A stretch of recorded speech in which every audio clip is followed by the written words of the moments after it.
I've been, like I said, all over the world. I've worked in lots of different jobs, and we have Navy has what's called NEC, which is specialty jobs, and I probably got a half a dozen of those. So I had, like, I was a customs inspector. I worked in a brig. I was refueling. I had, for as a mechanic, I had a special thing for hydraulic systems, diesel injection systems, brake systems, electrical systems. So, and parts, I did all that. I had things. But anyway, my Vietnam time, went there in 1967, and I joined the battalion of MCV 10, which was their third trip to Vietnam. Their first tour was in 65 when they did the first amphibious landing with the Marines since World War II, which was kind of neat. Then they went to Da Nang, which is still all in the I Corps. I thought about bringing a map and showing you, but I blew it. I apologize. But it was all in the I Corps, but which is the Vietnam's divided up in sections. I Corps was right up towards the DMZ. Further down was Second Corps, Third Corps, and Fourth Corps was down by Saigon. So I was all up in the I Corps both times I was there because I did 2 tours over there.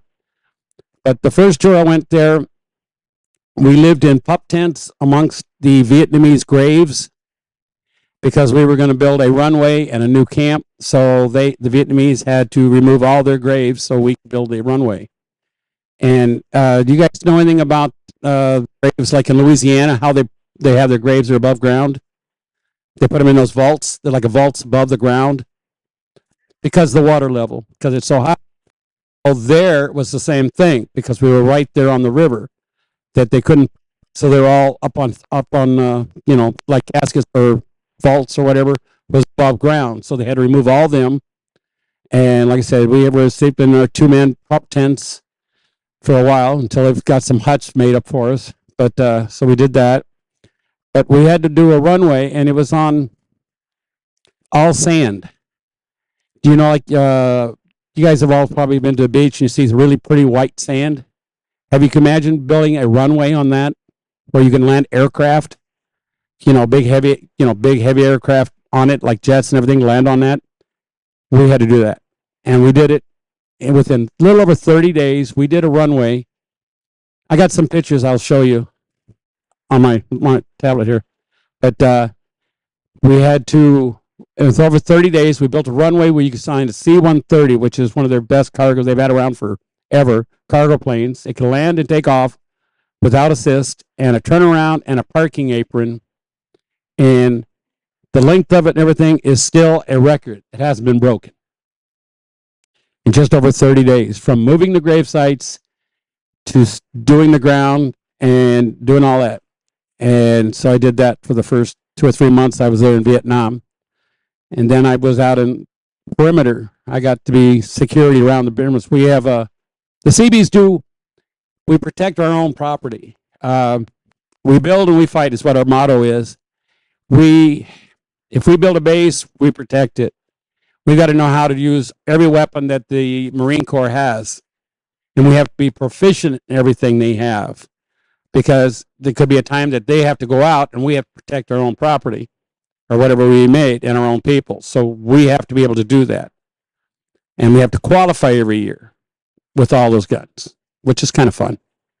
At least for me anyway. Some of you may think weapons are bad, but it helps you save your life. But anyway, so I was out there doing that, and that was kind of bad. And then I was there for Tet 68 and 69. Vietnam has their new year, they call it Tet. And for Tet 68 was a major offensive to get us out of the country. I don't know if you heard anything about Tet. Well, Tet, like I said, it was in 68 was the really first big one they came up with. And they took over the city of Hue, the citadel of Hue, which is about 2 miles from where I was at. And yes,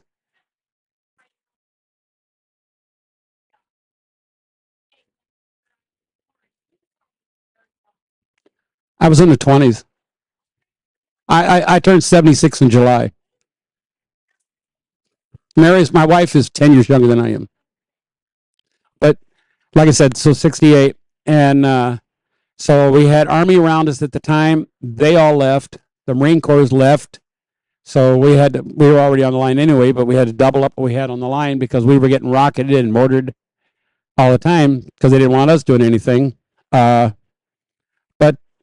it was, I never shot anybody one way or the other. Never. I'll say it right off the bat. I never shot anybody, and I'm glad. If I had to, I would have. I got shot at, but I never shot anybody. But it was interesting. It was a place that I wouldn't want to go back to. I wouldn't want to relive that particular part of my life frame time. I think it made something of me, done something, changed me in a way, but I don't know how, because I'm not, and they do say I have a mild case of PTSD because of what I went through, but that's whatever.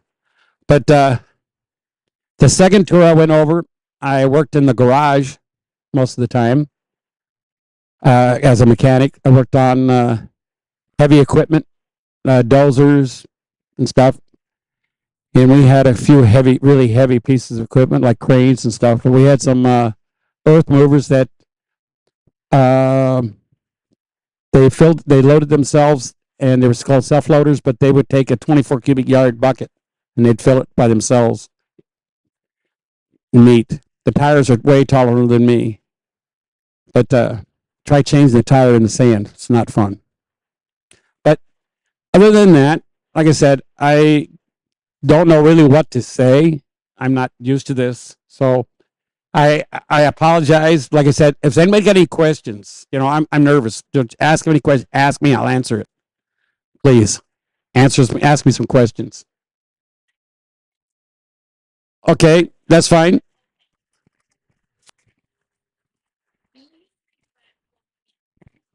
No, and that is a very big no. Anybody, I think they ought to bring the draft back for one thing. And I also think that if you're not going to college, that you ought to do at least 2 years in the military service.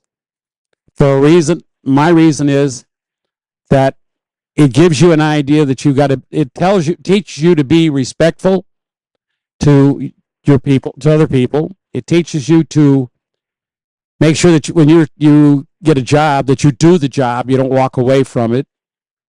And you'll get to see part of the world in a different light than not being in a service. You get to see things that you'll never see. Like I said, Somalia is of the world. I mean, they're pirates now. They're stealing or taking boats away from big tankers and stuff. They're trying to pirates, I should say, and it's really I don't know if I can say this, cesspool of the world, because it is really bad. But the people have no rights. They have no money. They have nothing. And that's the bad part. But it's part of their government and stuff, the way they run things. But no, I don't regret it at all. Like I said, my little brother and my older brother, neither one of them went in the service. My older brother he's an epileptic, that's what he is. And my little brother was 4S because he broke his ankle before he got a chance to go in. So I served their turret. But no, I don't regret it at all. If I started again, I'd do it again. Right.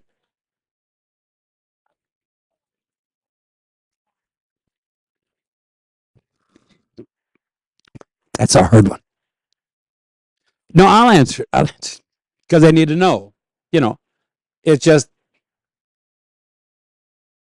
Tet 68 is a rough one for me.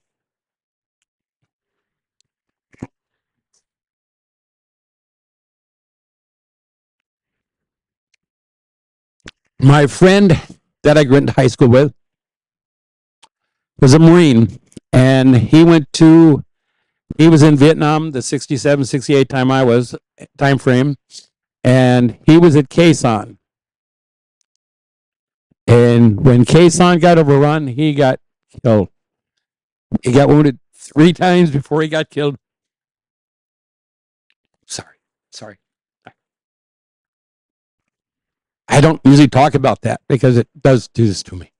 But there's a few other people that I do know that are on the wall that I knew very, very well.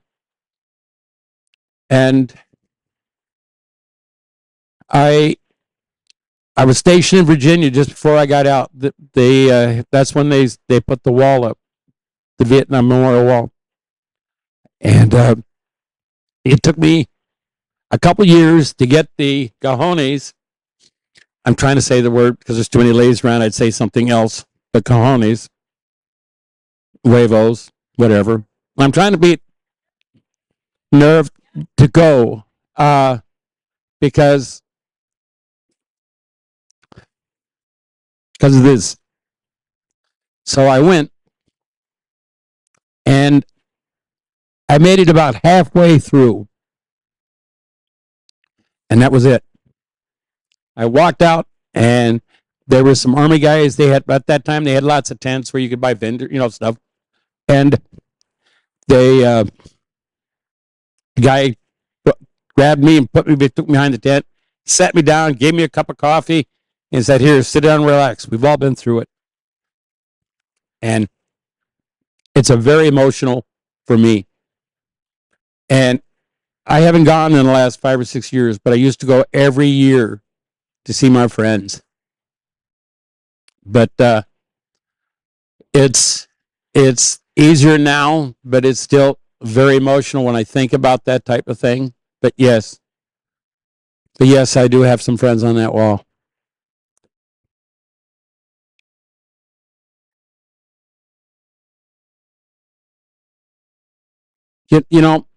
I appreciate that, but I figured it was my duty. I figured it was my duty to join the service and do my job. That's the way I look at it. I don't really expect any respect. I don't want anything. I get it, but I don't expect it because I was doing something I thought that I was supposed to do.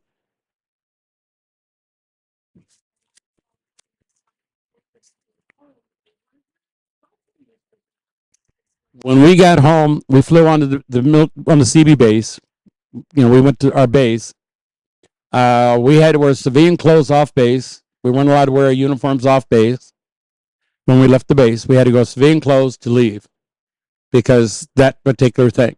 Because they were calling us baby killers, spitting on us, and all sorts of things. It wasn't right, but it's the way our media displayed what was going on. I mean, it was about the first time when they really had video of what was going on. And some of the things, it was a war. It's not a play thing. It wasn't anything else. It was a war. And if you were in the same situation, like it's happened even during the Gulf War and the Iraq and Iran thing, it happens to them too, is if they have no respect for life, most of those people. They do not care because they don't have anything, so they don't worry about it. And their religion also states whatever.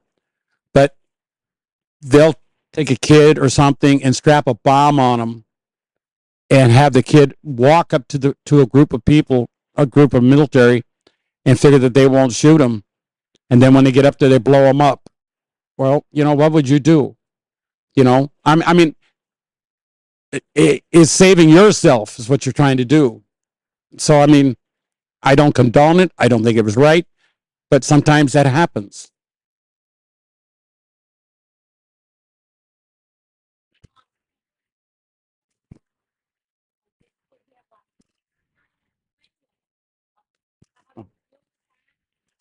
Well, it's one of those things that you try. The jobs that I was on, I had not to think about anything else. I just tried to do my job. But I did carry my rifle and ammunition and my flak jacket and helmet everywhere I went because you never know.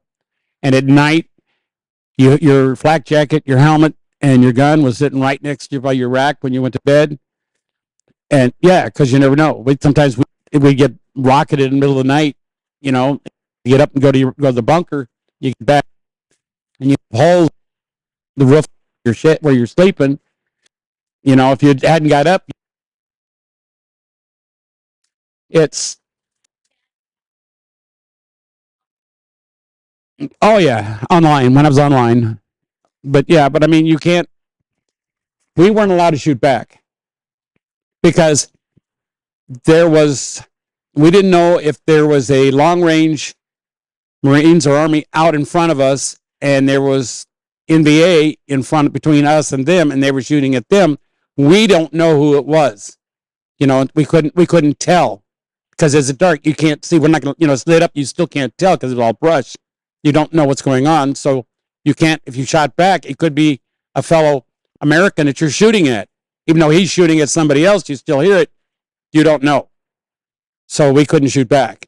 We had to wait for authorization that they said they would check, make sure there was no long range field, anybody out, our guys out there doing whatever they were doing, snooping and pooping or anything else. We couldn't do anything until then. But once they realized there was nobody, then we could open up. It wasn't our guys were out there, then we could do it. But a lot of times it was our guys out there shooting.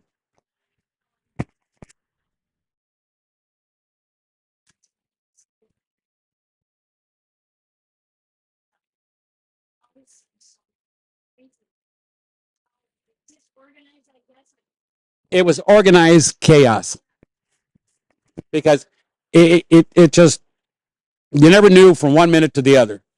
They could tell you you're going to go here, and then 5 minutes later says, no, you're going to go over here, because that ain't there no more, But yeah, it was like organized chaos. Another question. Anybody else have anything? Please ask questions. Yes. Oh, I'm sorry. Do you have a question?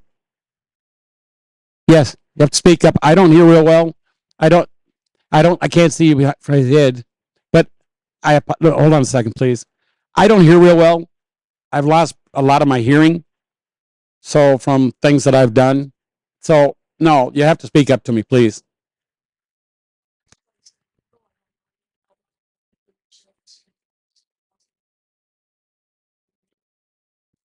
Thank you. Did you know you've met my wife, Mary? She had 23 years in the service. She did 23 years as a cook. She was on the first group of ladies that went on ships. She was in charge of the galley or where you would eat. We call it a galley. The Navy does anyway. She was in charge of the galley on a ship. And they went into the red zone during the Gulf War, which is where they had a lot of minefields and stuff. The ship had to go through the minefields and stuff. So that because she was on a ship that supplied supplies for the other ships, so they went in there and did that. So she was actually did pretty good. She actually enlisted at the end of Vietnam. She enlisted in '75 at the end of Vietnam. So she's a Vietnam era person, and then she's also a Cold War and also Desert Storm, Desert Shield. All I am is Vietnam and Cold War, but that's okay. But yeah, like I said, please have any questions. Like I said, I got some slides. I'll bring some up here in a little bit. You can come up and take a look at them. Some of the things that I worked on and stuff. I was going to bring a map so you could see it, and I spaced it. I apologize.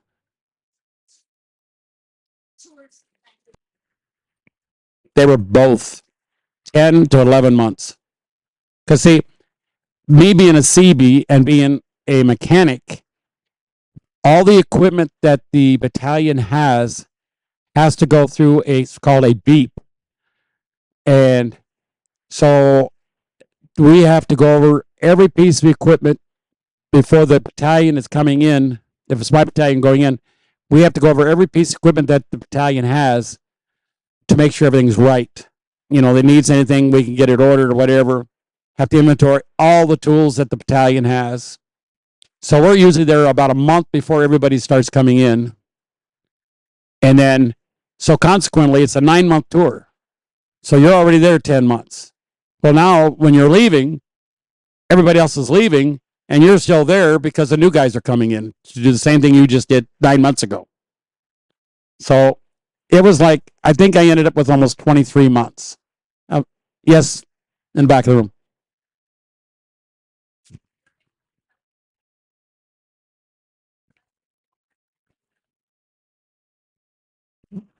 Well, put it this way. I don't know. I never paid a lot of attention about the Cold War, but I know that I was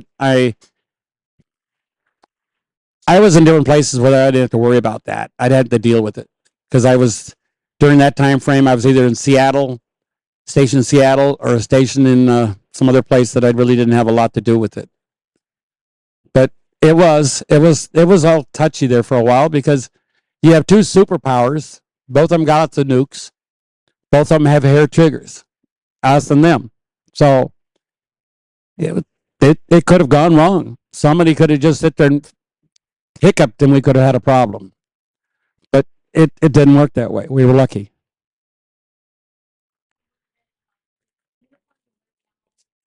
Well, this is my uh, VFW shirt and stuff, and the pin is 25 years. Of course, it's old, but 25 years of membership with the VFW. I'm also the service officer for. I'm the one that helps the other comrades in my post in Carlton and the service. I've been there for about 4 or 5 years, service officer, and I've also been the commander of the Maybe post in Maybe, Michigan, 2 or 3 times. Of course, it's not no more, but I was been a commander there 2 or 3 times. And my ribbons are this one, this one, and see this, and this. These there's 3 of them or 4 of them. I mean, are my ribbons for Vietnam that I acquired while I was in Vietnam. This purple one is the humanitarian. I got it for humanitarian type thing. I forget what it was. I did something or whatever. I got that. The bottom pin ribbon is my expert rifles thing. You got to qualify expert 3 years in a row to get that ribbon. And the other one over here is my or my GDUC medal. It's one that most service people get it after being enlisted. I don't know if they still do that anymore, but we always call it a GDUC medal because everybody, when they got in the service after they went through boot camp, they had at least one ribbon. Whatever. But there's a ribbon here I don't have on it. I got another set.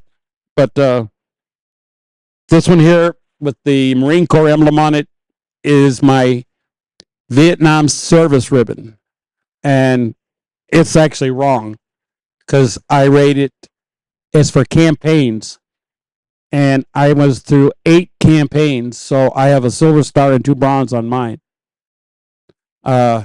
Most of my friends only have 2 or 3. I got 8 because I was what I was doing different places. But anyway, and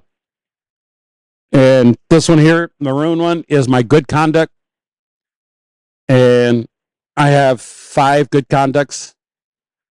In the Navy, you get a good conduct ribbon every 4 years that you don't get caught. That's what we always called it. Don't get caught. You don't do something to get in trouble. You know, you don't go to the captain's mast to see the captain. You don't do anything. You're a 4-0 sailor. So I have 5 of them. Consequently, when I wear my uniform, my dress uniform, I wear gold. My rating badge is gold, and I have 5 what we call chevrons like this. They're all gold on my blues, and it looks gorgeous. But that's pretty much about those. But yeah, and my hat. You asked about my hat. The ribbon on this side, that's my mechanic. That's the designation for a mechanic. And this is my crow, my first class crow that I wore while I was on. And this is the normal 3-pin Vietnam pins that most of the guys at Vietnam have. So I got that. And Sabies, of course, the hat.